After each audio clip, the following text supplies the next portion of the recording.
my gosh. What's up there? Look at this beautiful panel here. Hey, everybody. What's up? This is hey. Joe, you better say hey. You bet. I can't stand him. What's up? Listen, y'all, this is the Fly Nubian Money where we help you to master your mindset and maximize your money today. We talk about power, controversy, and the cost of staying on top. Now, first up, we're going to talk about Drake. Drake versus Kendrick Lamar and the NFL. The internet is on fire with rumors that Drake is preparing to sue the NFL for defamation after Kendrick Lamar called him a pedo on national TV in front of hundreds of millions of people. If y'all didn't know that they had beef before, if the world didn't know that they had beef before, they certainly knew after the Super Bowl. Did you guys know, by the way, that the halftime show was the highest rated halftime show in the history of the NFL? People came on just to watch the halftime show and then logged back off. Did you guys know that? Were you guys aware? Well, so is this bad for, he did this from hundreds of millions of people. If this lawsuit is real, it could change the future of rap battles forever. Is Drake standing up for his name, or is it just a bad move that could backfire? And what does this mean for Kendrick Lamar, the rap industry, and even the NFL's role in entertainment? Then we have this motherfucker, Kanye West, who is proving once again that controversy sells. He's now selling Swastika t-shirts for $20. But an influencer, one of our own, baby sis, says that there's more to the story. Is Kanye's truly untouchable? Is he? Or is he playing a dangerous game? These aren't just rap beefs or publicity stunts. These are billion dollar business moves. So the question is, how does Kanye and Drake turn controversy into Black power? Or maybe just power? And when does the backlash finally cost them? We're going to get into it, y'all. We're going to get into it. But before we start the conversation, I have the most wonderfulest, most amazingest, most dopest panel on the planet. Whoa, this chick right here, who's this? She is the dopest producer, actress, singer, dancer, triple threat, Miss Tierra, Miss Black Hollywood. Hey, girl, hey. And then over here, we got Miss Vanessa Gopal. You know what, y'all? I think she has a master's in public policy. She ain't got no AA. She ain't got no bachelor. This chick got a master's in public policy. And so she gonna break all the way, like all the legalities and stuff down. See, we had to have this. We had to have a very diverse panel so we can really get into it. And then over here, we got the B.Big Coach. What? The B.Big Coach. Hey, the B.Big Coach. She gonna therapize all of us because she always got to bring us back down to reality. Because these ones over here, they just be talking shit. But she always has to bring us back to reality. And then we have the man on the panel, Dr. Joe Corley. He's actually gonna get us in check too, because he's gonna bring a male perspective, which is probably gonna be, maybe a little bit different than the rest of us. We'll see. Let's see what Joe has to say. I don't know. But let's get into it. Who actually, and for the people in the audience, who actually watched the Super Bowl, like the entire thing without just the halftime show? And then who only watched the halftime show? Because like I said, the halftime show was the highest rate, bigger than Michael Jackson, bigger than Usher, bigger than Dr. Dre. The Kendrick Lamar was the biggest halftime show of all times, highest rated. And it's so funny when you see white people, oh, this sucks. Oh, they're looking like this.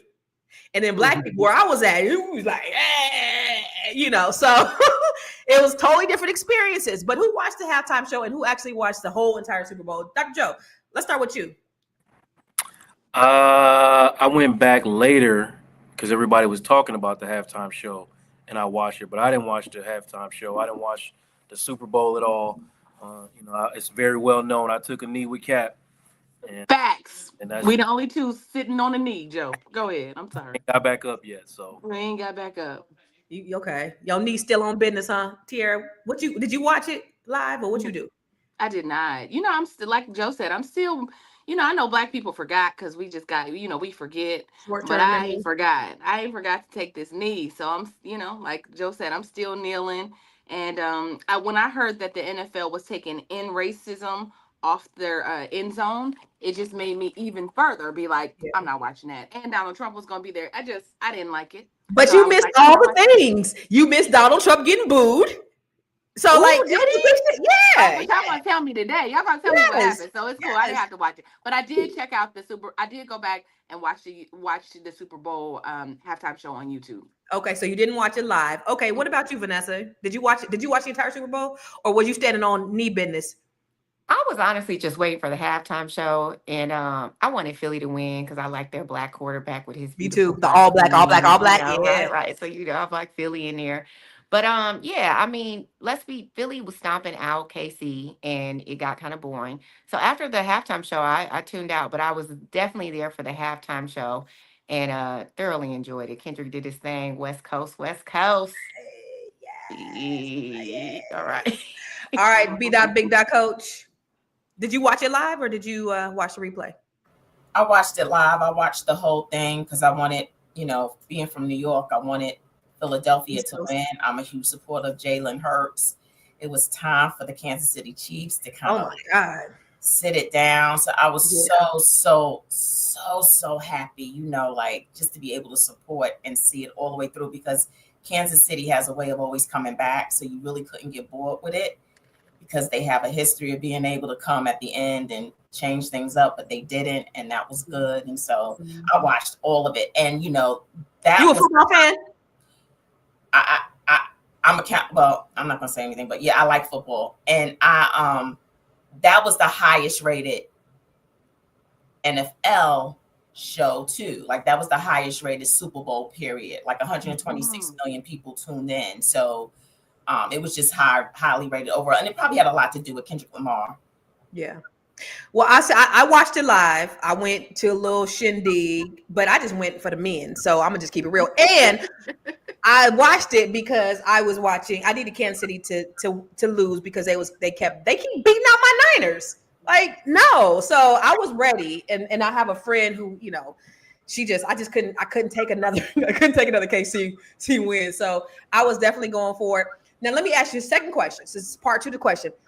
When you watched it, before you seen all the explanation of what was really going on, did you understand? I know you couldn't understand all the symbolism because they really had to break it down. But did you understand, some of the symbolism that was happening? Did you understand that Samuel Jackson was Uncle Sam? At the time when you were watching it live, before you got the commentary, because I know for me, I was just, hey, but after I went back and there's a game. So I didn't, notice live because I was too just into the song. Vanessa, did you notice the symbolism initially? Not initially all of it, but for sure, the way that Samuel L. came out and he played Uncle Sam, I thought that was genius, especially when they said, "You too loud, you too ghetto," and then he immediately went into squabble up. Like so, Yeah. and I missed the coordination of how they did the flag with the colors and the dancing initially, right? Yeah. And I went back and got to see that.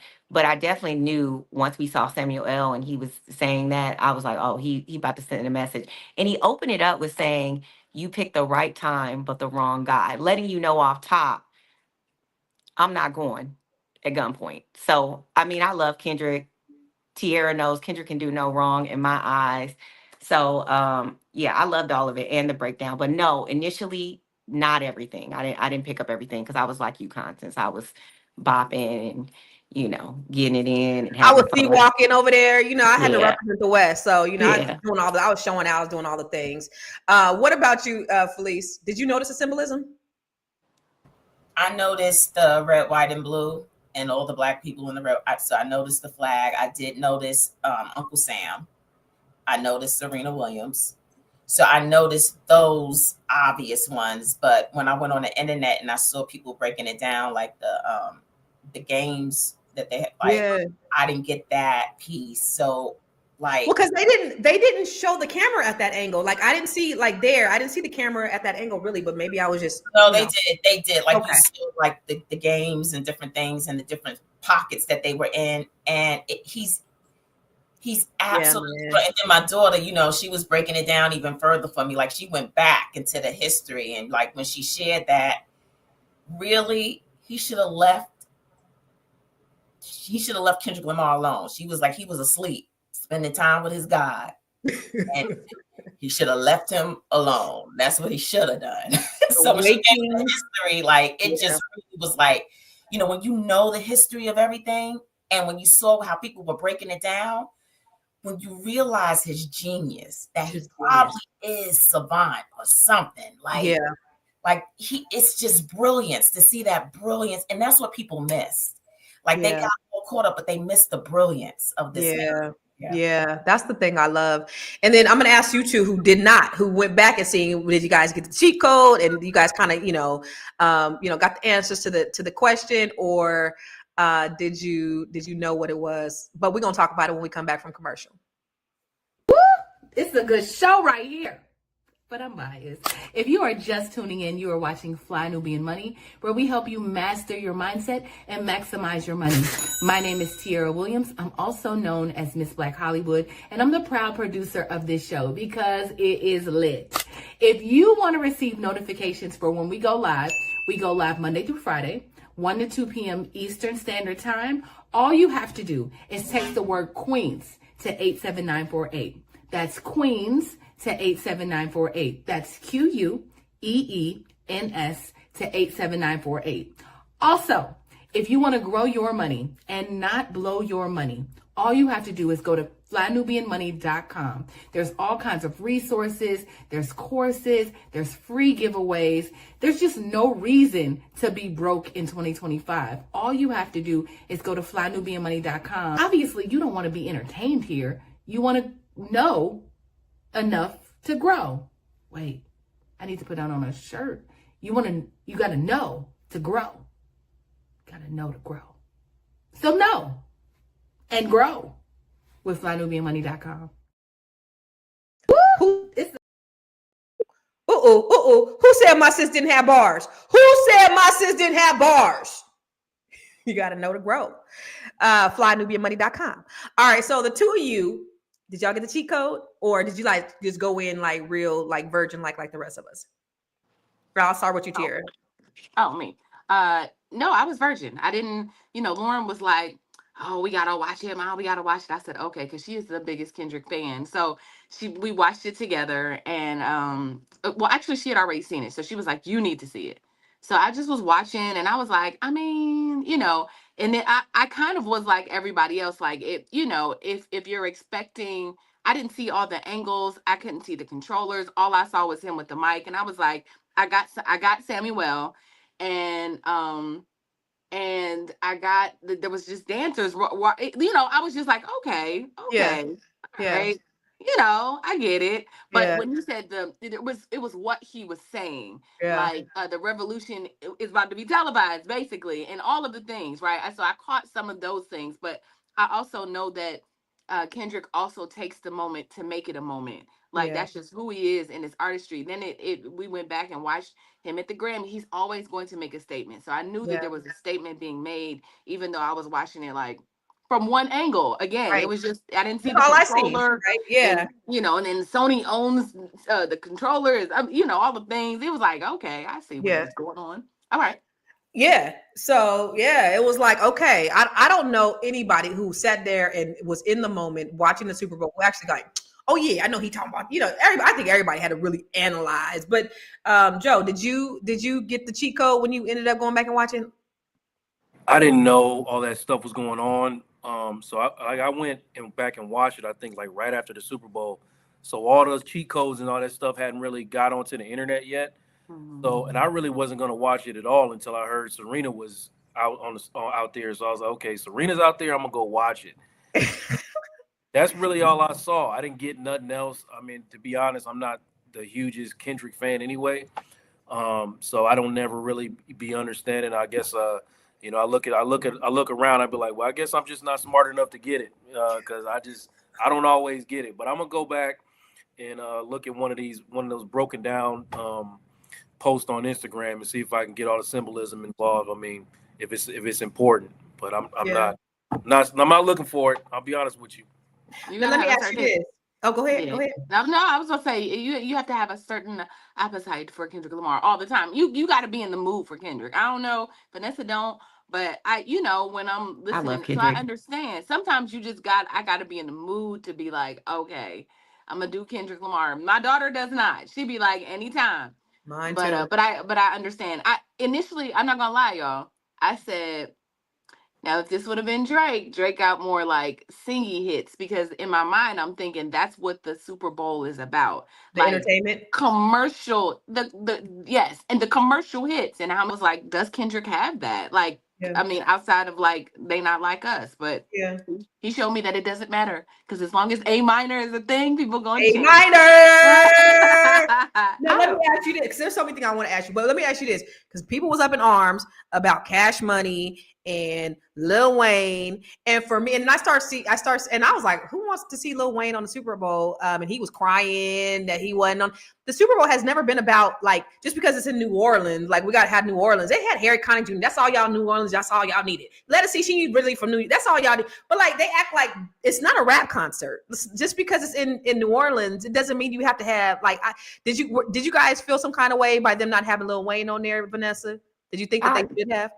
Absolutely not. I didn't feel a kind of way. I mean, if you look at the Lil Wayne that we grew up with, and the Lil Wayne that's now, I mean, when Lil Wayne talks, I don't even understand what he's saying half the time. He seems incoherent or drugged up, if we're being honest. Right. But with Kendrick, what I thought was absolutely dope is I thought that Kendrick brings a realness to hip hop that is unlike anything in current culture. He actually talks about things that matter. His messages are actually deep. Like he's actually trying to uplift people, trying to educate people, and do it in a way that's witty, still cool, and but still uplifting. He really doesn't care about fame. Dr. Felice mentioned, he was chilling with his family, and then Drake decided to wake a sleeping giant. And so if you know hip hop, right, then you can respect the artistry, the deep thoughts, all the double entendres.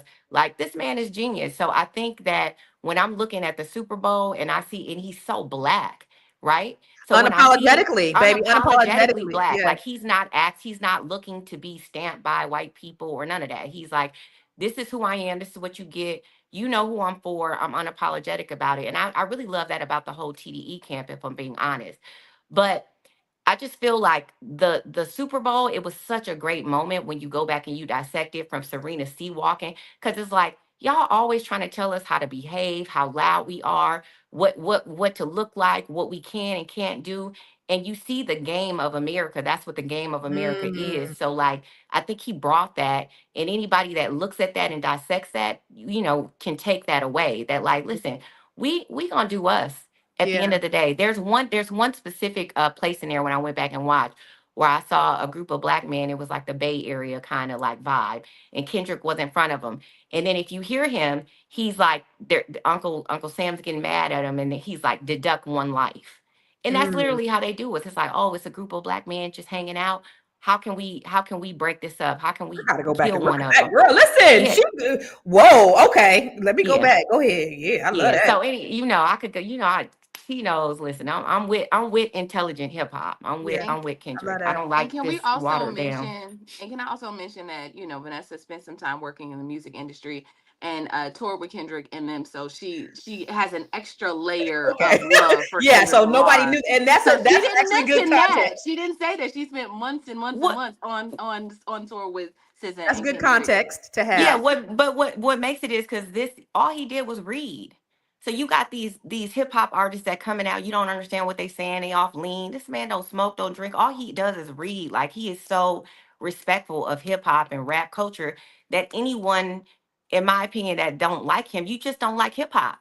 Because hip hop ain't never been dumb or drugged out or man. Lyricists back in the days were smart. Hip hop was smart. You had to be smart to be a lyricist. Yep. So that's where I'm coming from. I love that. And thank you for that insight. That actually even puts a more layer of respect that I have for Kendrick, is to know how smart he is. Because you don't see that. You definitely don't see it. Everything is dumbed down. And the thing that they're promoting is the dumbed down hip hop. So it's refreshing that somebody was able to see through the cracks of all that dumbness and like just be the biggest thing in the world. So hopefully the powers that be will follow suit and start promoting what we know to be true of what people really, really want. Tired of that stupid ass shit. Black Can I ask Hollywood. a question, Constance? Mhm. Did you guys see that that the performance is banned from the NFL supposedly because the guy or the dancer had a Palestinian flag, Oh, I and didn't see that. Kendrick and them didn't know, and I guess he pulled it up from under his shirt and started running back and forth, Yeah. and they didn't know that he was gonna do that, and so he was just running up and down the field with a flag, and then they had to Were the like, dancers? yes, and Yeah. they It's had to Sudan, like, Sudan and Palestine. Yep. yes, Oh, Sudan and Palestine. So he wasn't supposed to do that, so he was out of formation. he was out of formation, but I'm actually glad it even furthered the agenda to me because I thought it was on purpose. And Yeah. so I don't know if they went back and they said they banned the performance is what I read, but I wonder if they definitely banned him from NFL. And I'm pretty sure he like, I don't care. I just, my point is, the point is made. Like, I'm gonna take one for the team and get out there and do Wow. it in front of all these people. So I don't know if you guys saw that, but that was a thing Wow. as well. So speaking of intelligent hip hop, J. Cole, he bowed out, of the beef because when Kendrick came out, he was like shots fired at Drake, shots fired at J. Cole, and J. Cole said, listen, first he came and he was like, you know what, this shit is whack. Do you think, and for you guys in the chat, do you think that he was scared? Do you think he dodged a bullet, or do you think he was just like way above that? What do you think, Dr. Felice? I think he used wisdom, and I think Drake needs to follow suit, right? Like, squash the beef, right? There's a thing called humility, and there's nothing wrong with it. Use this as an opportunity to grow. Use this as an opportunity to have dialogue, real dialogue. Use this as an opportunity to speak truth, around some of these things, but squelch it. Like, try and rise up and be the bigger man and say, look, my bad. I'm sorry I woke you up. And let's squelch this. Let's be friends again. Let's not. Oh, they'll never be friends. Or not even friends, but let's be cordial. Let's treat each other like two respectable men. And let's move this thing along. Like, the suing and the stuff, it's just going to prolong it. I don't think it's going to help Drake in the long run. I really don't. I don't think it's going to feed or subside the truth. The truth is that Kendrick Lamar is a brilliant man, period. And thank you, Vanessa. I stand behind you 100% what you said. I grew up with hip hop. I grew up with the KRS-Ones and the Public Enemies, Sister Soldier, who was dropping knowledge, right? Yeah, No more commercialization. And we had a platform where people who didn't like it because they weren't entertained, those people don't read. And so if you start going back to the basics, just learning how to read, expand your mind, grow. People were uncomfortable.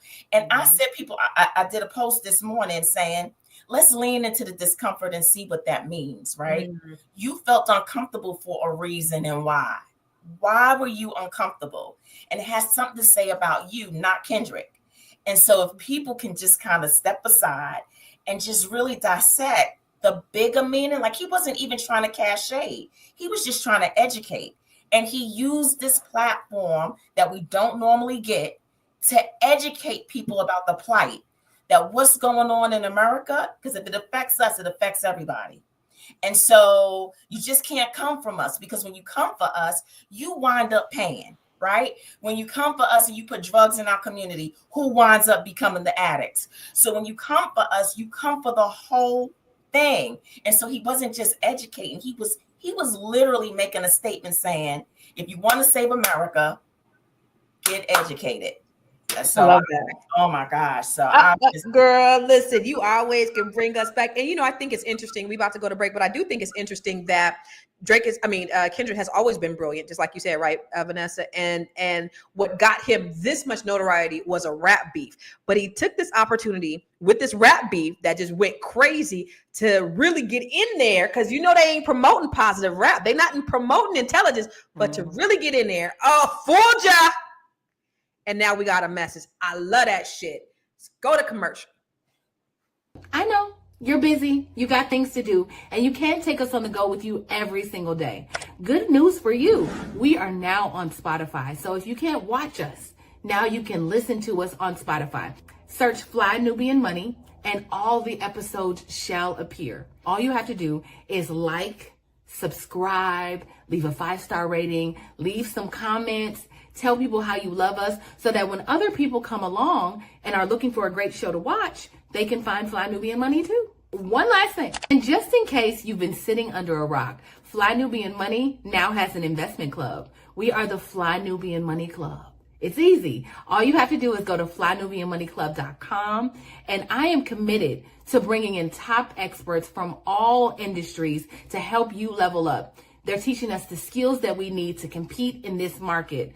We often say that nobody is coming to save us, not the government, but guess what? We're coming to save us. I'm coming to save you with the Fly Nubian Money Club. So listen, all you have to do again is go to flynubianmoneyclub.com. We have a 30-day free trial set up just for you, just for those people that are struggling. Even if you ain't struggling, you ain't got to struggle. I'm coming. Okay, let me stop playing. I'll see you soon. I love it. She coming to say y'all. Coming to say y'all. Y'all better get on flynubianmoneyclub.com, baby, because she coming to say y'all. Now, Joe, you know, there's a lot of white people up in arms. And they were saying, you know, it's not fair. They didn't DEI white people. There was not one white person on the stage. What you got to say to them white folks that was mad that they ain't had no white people on stage? Yeah, like I said, man, I'm not the biggest Kendrick fan, and I really wasn't trying to tune in to watch that. But when I started seeing the white people online reacting to it, you know, I started to fall in line. Like, man, why is this making white people so uncomfortable? Like they were incensed. Yeah, they weren't there. Yeah, that part right there was kind of what made me tune in and pay attention more. And you know, it's the same old. You know, they cry one way and behave another way, and you just get sick of that shit, man. I'm sick of it. Like I told y'all at the top of the year, I'm not going back and forth with these people at all. I'm going back at all. We're hiring based on merit, and you know, black people just dance better. Yeah. Oh, right. Sorry. Wow. Yeah. We've taken DEI off the table, and we're hiring black dancers that can dance. Straight up.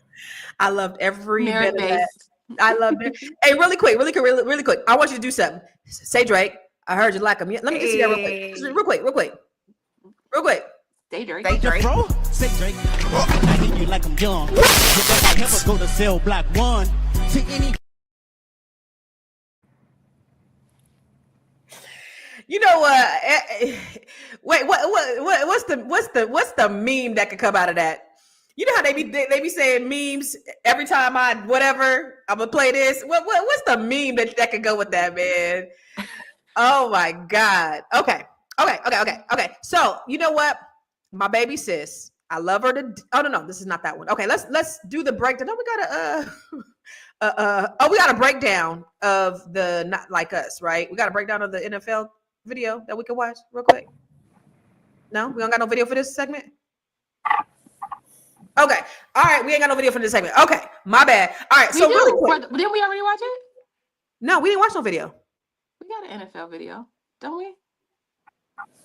I'm the producer here. I believe so. I thought we just Months of back and forths between Drake and Kendrick Lamar, things just got even more intense. Kendrick shocked the world by performing Not Like Us, his viral Drake diss track, live at the Super Bowl halftime show in front of millions. And now, Drake is reportedly gearing up for legal action. During the show, Kendrick performed some of his most brutal bars aimed at Drake. But there was one moment that had everyone talking. He left out a certain word from the controversial line, certified bleep, and let the entire stadium chant it instead. That move alone sent social media into a frenzy, and according to reports, Drake is now suing Universal Music Group for defamation, claiming the song makes false factual allegations that damage his reputation. So, could Kendrick actually be in trouble? Legal experts say defamation cases in the US are hard to win, especially with free speech protections. But one thing is clear, every time Kendrick performs Not Like Us, he risks another lawsuit. And let's be real.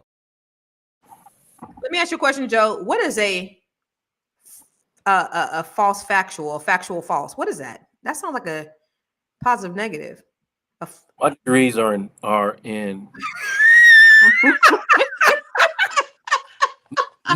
got 3 or 4 degrees and none of them in English literature. Okay, I don't know what the hell that means.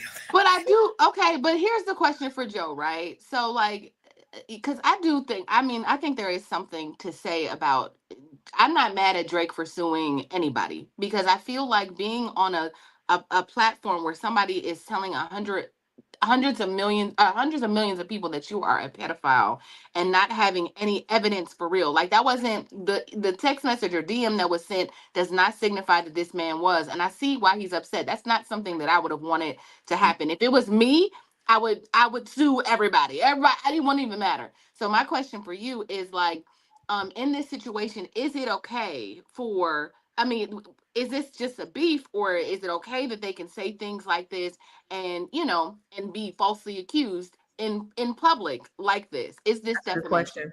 So let me ask y'all this to counter that question. Is Drake a pedophile?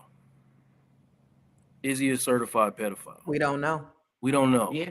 Have you ever been accused of being a pedophile? No. Okay. So I have.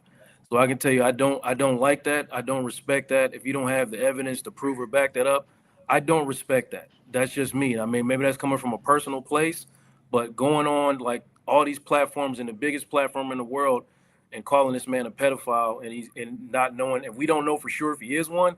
If he is one, by all means, call him a pedophile over and over and over again. I don't believe he is. But saying that over and over again, I would be incensed. Nobody likes to hear that. If you are not actually a pedophile, it is not fun. It is not pleasant. It is not to be. And I don't play with white people like that. I don't play with white people like that, because somebody could take that up and really start digging to this man or find something. It's just too much. And you don't need evidence. I can tell you firsthand, you don't need evidence to get somebody caught up in some court situations over some shit. Like, you don't need evidence. Yeah, you just need accusations. That's it. So I personally, I don't respect that. I understand that, there's everybody's a fan of Kendrick and all of that, but I don't respect that. So let me ask you this, Vanessa, as a Kendrick aficionado, is that going too far? Or is everything on the table when it comes to rap beat?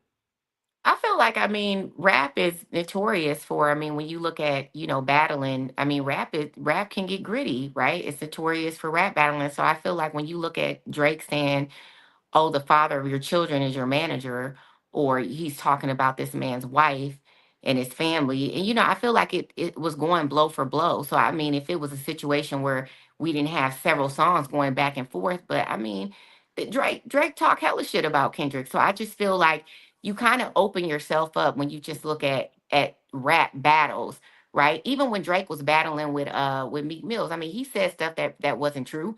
So I just feel like, right, where do we draw the line? You can't in one It didn't scenario go say, this well, this, commercial. yeah, but you can't Yeah, but say he this is couldn't help okay. that. He can't help that. Yeah, but I feel like no you can't. No diss record has gone this Is that his fault? None. Well, I feel like, but I'm just saying bottom it hasn't. line, I'm sorry, Vanessa. don't fuck with Kendrick. I mean, Drake went with it either, you know what I mean? Like, talking about that, man. But I understand. We living in a different time, you know what I mean? What rap used to be and the climate that we used to be in, like, some of these things weren't really out of bounds, but we just living in a different space right now in a different climate. That's just how I personally feel. So I don't respect either.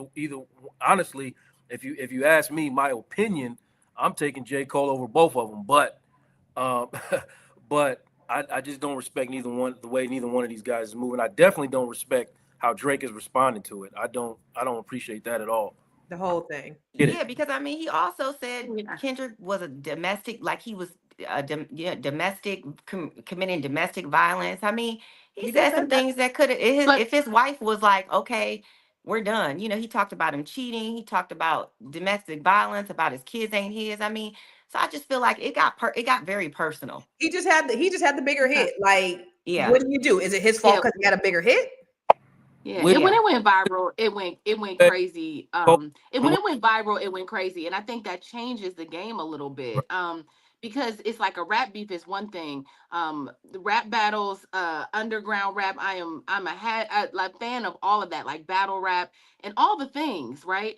But it's like once it goes commercial and literally the babies. I'm talking about my 3-year-old niece or my 3-year-old little cousin was like, A minor. Like, I think it just changes something. Like, we gotta, maybe there's some, I don't know about regulations, but it changes things. It changes it for your reputation and you being able to live the life you were living. Because let's not act like Drake didn't give us 15 years of excellence. And Yeah. one hit can just knock him off and change his whole life. You would be pissed if that were you. It's sad. And I'm going to ask you, Dr. Felice, because, you're going to get us all together. It is sad. Did Drake put himself in this position to be the target? Because Drake did give us 15 years of excellence, right? Drake had, he had the hits. Drake couldn't miss. But one of the things you said, Tiara, was that Drake had an album that came out in the summer that nobody noticed. I didn't know. I don't know. But then, it was like blow for blow. So is it really Kendrick Lamar's fault that his just went viral? Because if you could talk about somebody's kids and somebody's wife and all that, then it's like free game. And I know pedophile though, Constance. So this is what I say: do whatever you're willing to pay the price for, right? If you pay the price on the end of it, by all means, have your way. We live in a country with free speech. We live in this country, and that's what it means, right? Does it make it right? I don't know who's going to be the judge and jury, but don't do anything you're not willing to pay the price for. And I also believe, and I always go back, we all, whether you're famous or you're not, we all have a responsibility of how we handle people. How we lead people is huge in how we handle them. And so, yeah, we can justify it, in the name of Blackness and all that other stuff. But at the end of the day, we all going to meet our creator, and we're going to have to answer for everything and how we treated humanity. And so you just want to be careful. And if you're willing to pay the price, by all means, do you. That is your right. Yeah. But I believe that we all matter and that we all have a responsibility of how we lead people and how we help them, the way we carry ourselves. Everything matters. And it's all a ripple effect, because people are like, well, I don't matter. Yes, you do. You do matter, and how you treat people, how you treat your neighbor, how you treat the stranger. And so that's just my take. What I can't get with is that there's all this going back and forth, and everybody loved Drake. I don't know anybody who didn't love Drake at one point, and now everybody has turned against him. All the features that he had and all the people that loved Drake and all the people who was down for him, now he has nobody. Now, on one hand, I can't respect the fact that you're going to start a beef, but now you're going to sue. That's kind of like, that's kind of bitch assness. But like everybody who turned against him based upon this rap beef, that shit wasn't cool. That's what I can't respect out of this whole thing. But we're gonna talk more. We're gonna shift gears after this break, and we're gonna talk about this other maniac. This is ridiculous. But we're gonna get into it right after this break.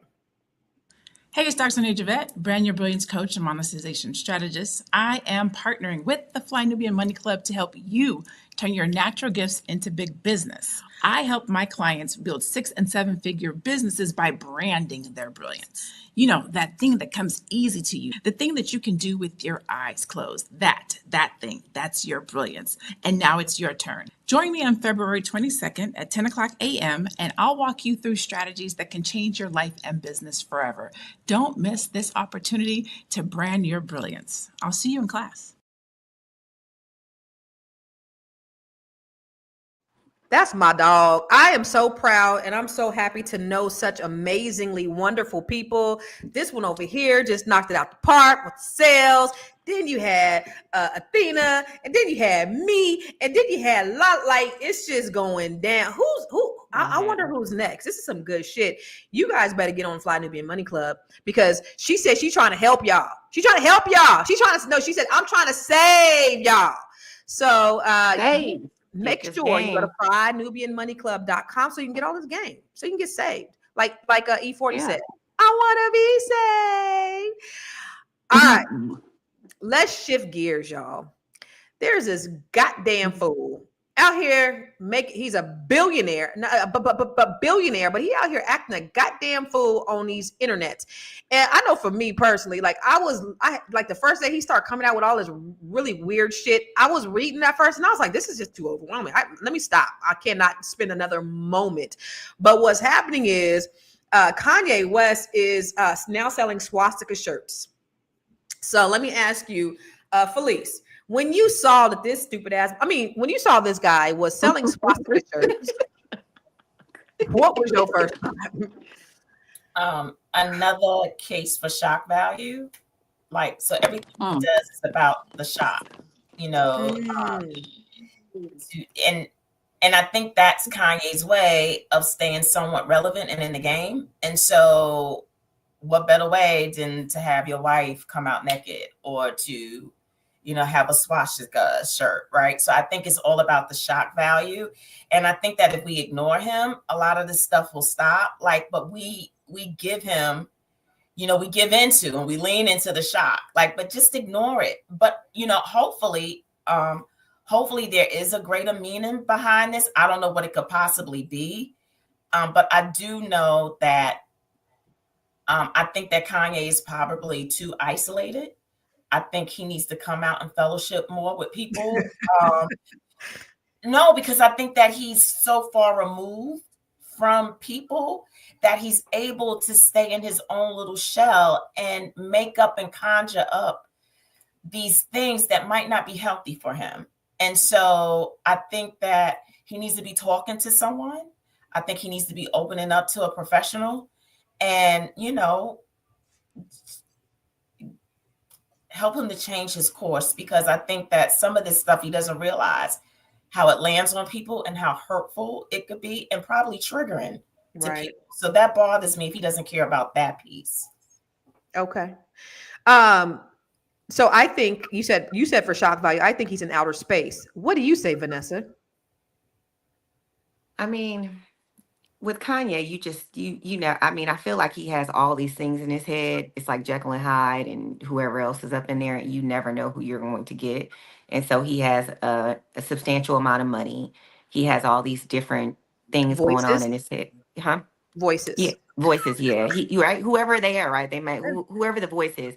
But I think that he doesn't really like he's going for too much attention, and he really doesn't care, you know, who he hurts. But, you know, the same way we're coming at Kanye, I feel like we need to keep that same energy for Elon, because this selective outrage when it comes to Black people doing something outlandish. And I don't agree with what Kanye is doing, by the way. I'm just saying that it's interesting that when we have an Elon doing a whole hell Hitler sign, you know, twice, nobody says anything about that. Nobody says anything about how he's trying to, you know, say that South Africa is hurting the white minorities and all this other stuff, right? He's very much so driven by a racist agenda. But we have selective outrage for Kanye, who clearly has some mental health issues, by the way. Like, it's very well known that Kanye is a little, you know, he needs some help. But we have this, everybody makes excuses when Elon does something so outrageous and symbolizing the Nazis. So that's my thing. It's like, I'm not going to sit here and bash. If we gonna bash Kanye, we need to bash Elon the same way, period. And can I just say something real quick? That a lot of people are not going to educate themselves about the true reason why he's using the swastika. They're not. They're not going to educate themselves and find out that it's a peace symbol. They're not going to take that extra work. And so that's what I'm just saying. Is that why he's using it? I hope so. I hope that's the reason behind it. Yeah, right. So let me ask you this, Miss Black Hollywood. To Vanessa's point, the Jews ain't tripping off of Elon. They don't mind taking Gaza and giving it to your man's.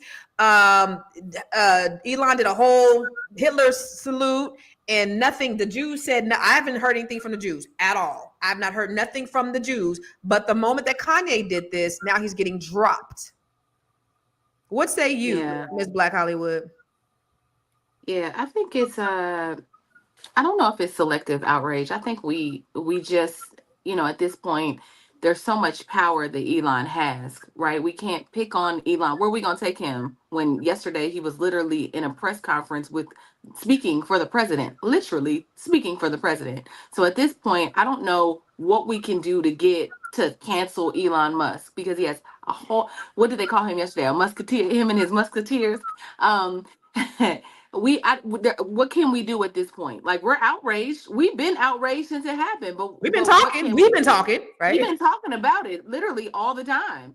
And so I'm not really sure what we can do about that. But with Kanye, I'm not saying let's punch down on Kanye, but I'm just thinking about where Kanye has come from, feeling like I can't be canceled. He doesn't believe that, just his perspective. his spirit, how he's just, just been in the media talking. It's just the spirit that goes along with Kanye. These interviews that he does, it's just like it can.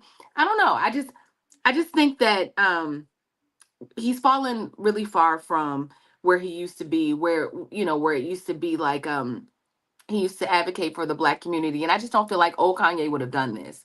Right. The old Kanye that I first came out, that college graduate Kanye would have had just the mindfulness not to do something like this, understanding what it could be. Now once we roll the video, we can understand. We don't know what the meaning is. We don't know what his intentions are outside of just being like your president, being Yeah. salacious and getting ratings and people talking about him, because that's what feeds their ego. Yeah. Well, I say two things when I think about that. Number one, Kanye has a big ego, and you remember when Barack Obama called him a jackass? Y'all remember that? Mhm. He said he's just a jackass. Yeah. Remember he went up there and he stole the limelight from Taylor Swift, and Barack Obama called him a jackass. I think that sent him like over, like, so that's why this alignment with Donald Trump is just like, a fuck you back to Barack Obama for calling him a jackass, because that probably like killed his whole life, I think, just in how sensitive he is. But the other thing is, when I think about like one of our friends who was just being harassed by Kanye, and he's like, this guy is like psychotic, like he calls me all the time, and he's like, like, I don't think this is anything that's normal or well thought out, or he's doing it as a symbol of peace. I'm going to ask you, Joe, when we come back from this video about that, and this is Baby Sis talking about the breakdown and the real meaning. Let's see what she had to say. So Kanye West is currently selling swastika t-shirts, and I want to read you the definition. All right. So a swastika is an ancient symbol in the form of an equal arm cross with each arm continued at a right angle, used especially in South Asia as a symbol of good luck or spirituality. All right. The swastika in India is an ancient Hindu symbol. That's a way of putting it in a sentence. The second definition: a symbol in the form of a black cross with each arm bent clockwise at a right angle, used as the emblem of the German Nazi Party. A Nazi with swastikas on his sleeves, used in a sentence. So when you see this, what is Kanye West thinking? What is he trying to accomplish? I think that Kanye West, I know that he lost his mother, but I wonder, when did he lose his mind? And I say that with a lot of compassion and sincerity, because I don't think that navigating the world is easy for everyone. But I will say this: he has experienced a lot of loss.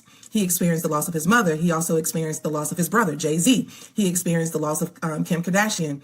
Kanye West was I think that Kanye West has lost a lot. He's grieving continuously, but I don't believe that's going to be enough to excuse his poor behavior. I think that he believes that he is clever. I think he believes that he is so clever that, no one would know what part of the swastika, he means when he puts it out for a $20 t-shirt. But how the mind works is, here in America, this symbol is not a healthy one, and it would never be a healthy one or a sign of good luck. It's actually a sign of deep hate. So I hope that he gets the help that he needs. But mental health is real for everybody. All right. You said that here, what it means here is, it might have meant that back then, but here, what it means here is. So Joe, like seeing this behavior and seeing him on the Grammys red carpet, and his woman, he's sitting there like, take your jacket off and show them, like all of this. What is he thinking? I know you study human behavior. I do.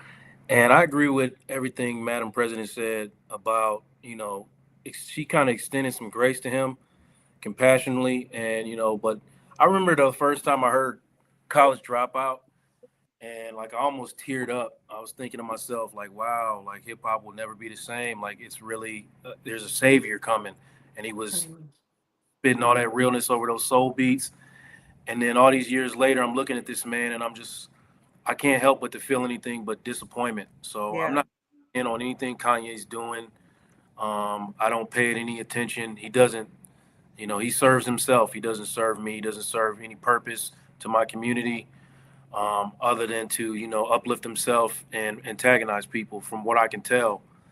So to get behind his mind, I don't know, but I'm gonna follow in line with Madam President and just extend him compassion and grace, and also let him know I'm tapping out. You can have it, bro. Tapping out. Yeah. I need to hear what Dr. Felice. I need you. I need you to therapize this for me, sis. What? I can't hear you, Can't hear sis. you.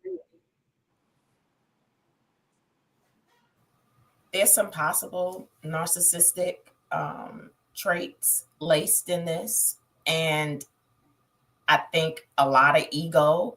I think a lot of possible pain and trauma.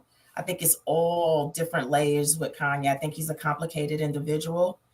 And I think that, he should be talking to someone. That's what I think. I think that he should allow somebody to come into his life and help him to work through those things, right? And so that, he can show up better for himself, mainly for himself, because I think he's got a lot of layers going on, and I think he shows it and displays it to the world in ways that aren't received well. And I do believe that he's highly intelligent. And it's just so weird when you look at the comments, how we pick and choose people's brilliance. Some people can see Kendrick Lamar's brilliance, but they can't see Kanye's.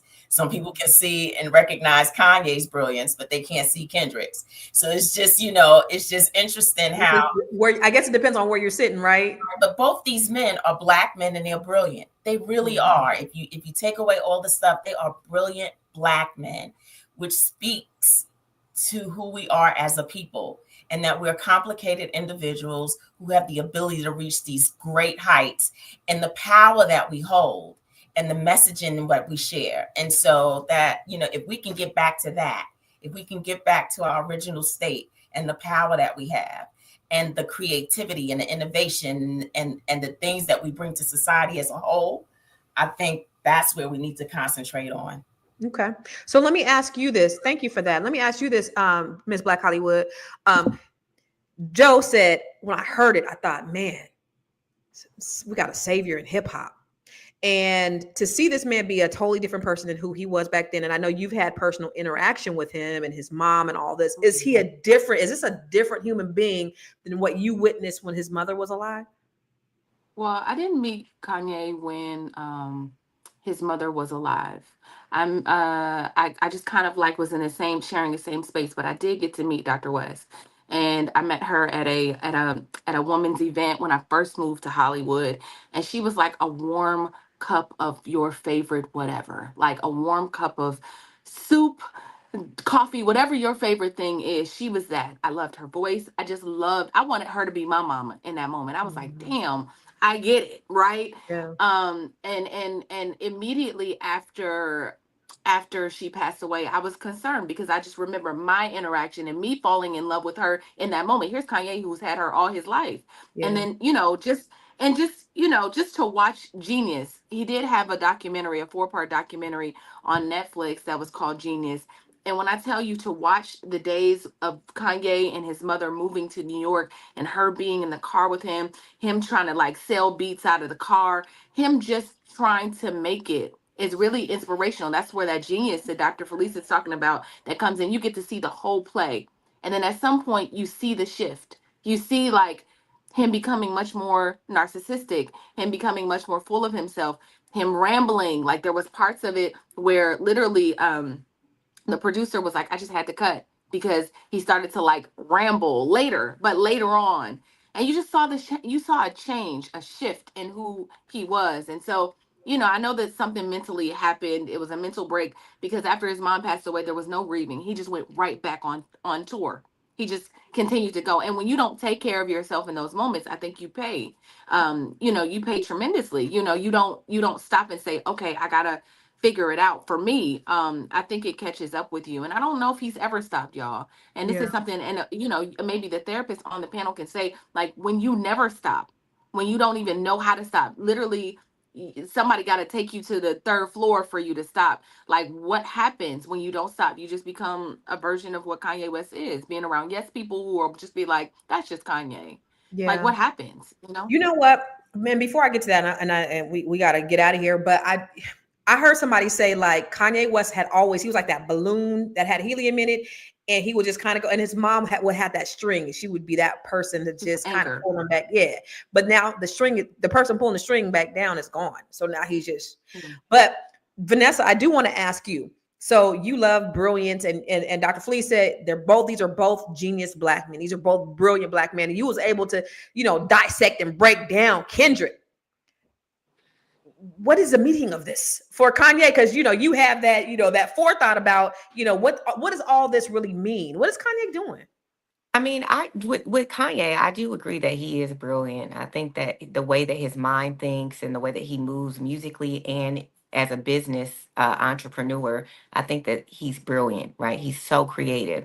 But I wonder if like a mixture of, and please correct me if I'm wrong, but in my experiences with mental illness is that as you age, it can progress and come out in different ways. So if there was some mental illness there in the beginning, and his mom was kind of like that string to pull him down, and then now the mom is gone, and now you're aging, and to my understanding, and correct me, Dr. Felice, if I'm wrong, as mental illness can show itself as you get 30s, as you age. So I'm kind of wondering, is that kind of what happened to Kanye? I think that he's still brilliant, but when you have, and I mean, I don't know what it's like to have a mental illness. I've been around people with mental illnesses, and which is interesting is because I had a really good friend with mental illness, and she was brilliant. I mean, UPenn a brilliant, valedictorian at USC, brilliant, but she ended up having a lot of mental illnesses that kind of took her off of a lot of the things that she had worked so hard for. So when I look at Kanye, I kind of match it to that. Like, is that what happened to him? Because he seems so, like Joe was saying, he seems so far from the Kanye that we were all introduced to on College Dropout. Like, he seems like a completely different, like his value systems, his beliefs. He seems like a different person. Still brilliant in a lot of ways, but just you can't look at that Kanye and tell me that this is the same person. So you mean to tell me, Vanessa, you can't decode this man been doing? You can't nah, decipher. You I can't think break it down for us? he needs. Nah, he need a doctor for that. I'm with Joe. My degrees ain't Okay, in that then we'll category, go but to he the needs a doctor. doctor for that. Because that's what I wanted. Like the way you was able to break down Kendrick, I wanted to see you break down. I can't. No. I ain't got the capacity. Okay. There All you go, right. Dr. Felice. There she We're go. gonna let the doc talk, and then Doc, go ahead and say your point, and then let's do your final thought with it. Okay. So I just think, I don't necessarily think it's an age thing that he's aging. I just think that when you don't take care of yourself, this is what can happen. It just doesn't stay in the mental health realm. It's the physical realm too. If you've got a ache in your body and you don't take care of it, it's going to take care of it for you, right? And so I just think that him not taking care of himself and knowing that there's something there and he's not doing something proactive about it, I think that's why it's showing up the way that it is. And it's getting worse over time because he's possibly, not doing his coping skills. He's possibly not on his medication or whatever his original prescription was for what he's going through and what he needs to show up better. I just think that when you ignore something, it shows up for you instead. And so I just hope that we are able to extend grace to all of our geniuses and what they're going through. And we really don't know what a person is going through because we're not walking in their shoes. And I don't know what it's like to walk in their shoes. And so I'm going to extend grace, and I hope that he gets the help that he needs. I hope that Drake doesn't sue. I hope that he squelches it. I hope that Kendrick Lamar is able to rest at night knowing that he did a really good job. And I am Felice Hightower Britt, your Be Big Coach. That's b.big.coach on Instagram, Be Big Coach on Facebook. And, hit me up if you need any help and would like to talk. Girl, you already know what I'm about to do. The B.big.coach. Hey, the B.big.coach. What to say? B.big.coach. Hey. I love it. So let me ask you this, Vanessa, for your final. No, you could have your final thought, whatever you want, but I want you to answer this. Is this both of these? Is this free speech for both Absolutely. of them? Yeah, absolutely. It's free speech. I I think that, we live in a society with free speech where you're going to agree with some things that people say and you're not going to agree with things that people say. And that's the beauty and the curse of free speech. Sometimes it hurts. Sometimes it hurts you financially, but I think going back to it, when you get engaged with someone and you're going back and forth, then, I think there was a comment in here that said, Double D, you can't hit someone and then tell them how hard they can hit back. So I think we just have to remember that within the things that we promote and that we say out of our mouths and be responsible for it. My name is Vanessa Gopal. You can find me at VGopal. That's at VGOPAUL. I had a great sales class that I did this past weekend on the Fly Nubian Money Club. Listen, if you guys have not joined the club. It is really amazing. There are some dope queens on there, great information. I'm also having a sales training this Sunday, so you can hit Tierra up out of the Fly Nubian Money Club and get that information as well if you want a more in-depth training. I appreciate everybody in the comments, and I hope y'all have a blessed week. Yo, thank you, Vanessa. She said, if you don't sell, your business gonna fail. If you don't sell, your business gonna fail. Hey, you don't. All right, Joe. What are your final thoughts, my brother? I think everyone can see it's very clear that Constance don't have no friends whatsoever. What? Shots fired. Bang, bang. I just want everybody to take heed of that and extend her grace too. She's doing the best she can with what she's got to deal with. You're my friend, Joe. I am your friend. Right. You're right. But yeah, no, mind your business, man. Extend people grace, and as we got to move forward together. That's all I got to say about that. I'm realuconsulting.com. You can see my website right there. Come book yourself a free consultation. See if it fits you. If I'm saying the things that you need to hear. I do not mix my words. I shoot at you straight, and it gets results. So come holler at me. Thank you. Listen, we are all Black excellence on this stage, like Double A said. Deborah said she gonna help me sell my mistapes out the trunk, baby. I don't have a dog in a fight either way. I mean, it is what it is. All I'm trying to do is help Black people win, and I don't think either really contributes to the overall win of Black people. I love the fact that we're seeing some things on stage where people are finally, opening up. But I think at the end of the day, we got to get on our money, get on our business, get on our hustle, build wealth. This was a good conversation for entertainment purposes, but in terms of like our overall life, this doesn't, it ain't making or breaking us one way or the other. But I appreciate the conversation, the dialogue, and all the good things that y'all had to say. And what I did learn from Vanessa is that Kendrick is a very smart and amazing and brilliant brother, which is really good to know. And so, shout out to him. And he did his thing on the Super Bowl. But, I love us. We Black. Say Drake. I heard you like him young. All right. So you listen, tomorrow. We're going to be back. Tomorrow, 11 a.m. Pacific, Eastern time, 10 a.m. Pacific. No, 11, no, 1. And make sure that you go to Fly Nubian Money. Make sure you subscribe to Fly Nubian Queen. And we are on Spotify. So if you cannot find us or watch us live, you can go and listen to us on Spotify. Also, every time we come live, we want you to get notified. So if you want to get notified, text word Queens to 87948. That's QUEENS to 87948. We're going to see you tomorrow. Same bat time. And I think we got a little Black History Month video, do we, Quinn? Same bat. So y'all stay tuned, right?